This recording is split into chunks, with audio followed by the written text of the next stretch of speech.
Andiyan sa bakad yung abono. Simulan mo doon sa may unahan.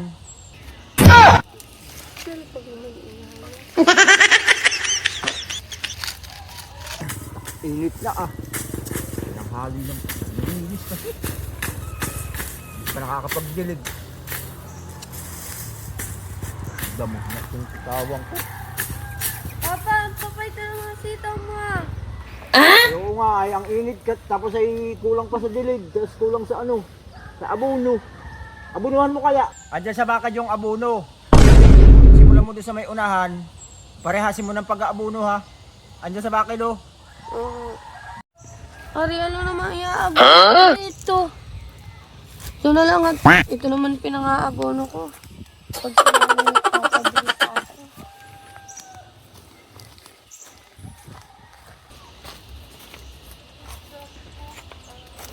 Nahin ko daw sa unahan. Yun.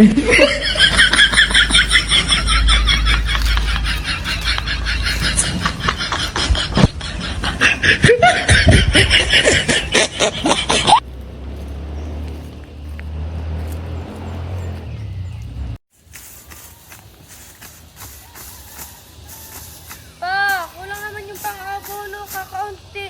Ha? Kulang yung pang-abono. Marami iyon.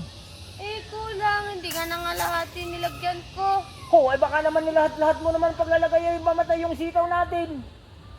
Eh, tag-iisa nga lang.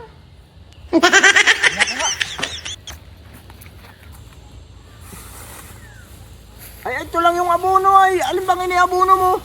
Yung nasa ibabaw niyan. Anong sa ibabaw? Ito lang pang-abono doon eh. Ano bang iniabono mo?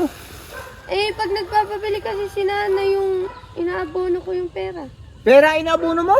Oo, kasi Ay, plastic naman. Hindi. Ano paano tataba yun ay pera ang inabono mo? Dapat ito. pampalakas yun, di ba? Ay, wala.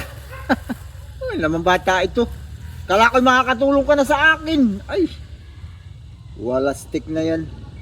Saan mo ba iniabono? Ay, doon sa unahan. Sa unahan. Oh, no, no, no, no.